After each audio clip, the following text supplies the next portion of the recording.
Phone pay ವಿರುದ್ಧ ಕನ್ನಡಿಗರ ಅಸ್ಮಿತೆಯ ಆಕ್ರೋಶ. ಸೋಷಿಯಲ್ ಮೀಡಿಯಾದಲ್ಲಿ ಬೈಕಾಟ್ ಅನ್ಇನ್ಸ್ಟಾಲ್ ಅಭಿಯಾನ.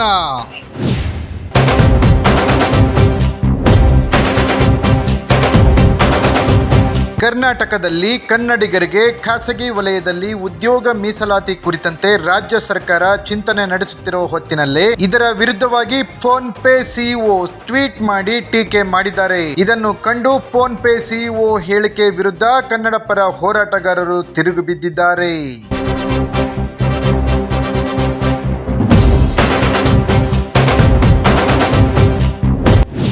ಕರ್ನಾಟಕದಲ್ಲಿ ಕನ್ನಡಿಗರಿಗೆ ಉದ್ಯೋಗ ಮೀಸಲಾತಿ ಕುರಿತಂತೆ ರಾಜ್ಯ ಸರ್ಕಾರ ಈಗಾಗಲೇ ಕೆಲ ನಿರ್ಧಾರಗಳನ್ನ ಕೈಗೊಳ್ಳಲು ಮುಂದಾಗಿತ್ತು.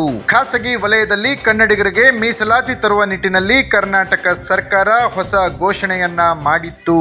ಆದರೆ ಸರ್ಕಾರದ ಈ ಕ್ರಮಕ್ಕೆ ಫೋನ್ ಪೇ ಸಂಸ್ಥೆಯ ಸಿಇಒ ಸಮೀರ್ ನಿಗಮ್ ಟೀಕೆ ಮಾಡಿದ್ದರು. ಇದನ್ನು ನೋಡಿ ಕನ್ನಡಿಗರು ಭಾರೀ ಆಕ್ರೋಶ ವ್ಯಕ್ತಪಡಿಸಿದ್ದು, ಫೋನ್ ಪೇ ಅಪ್ಲಿಕೇಶನ್ ಮೊಬೈಲ್ನಿಂದ ಅನ್ಇನ್ಸ್ಟಾಲ್ ಮಾಡುವಂತೆ ಕರೆ ನೀಡುತ್ತಿದ್ದಾರೆ.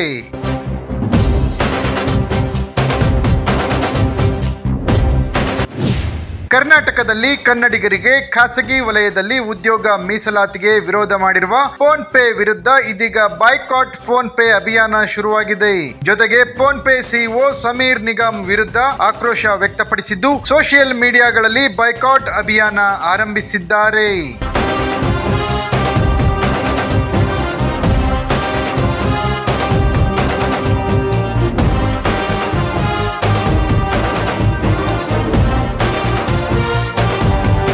Bureau report, focus Karnataka.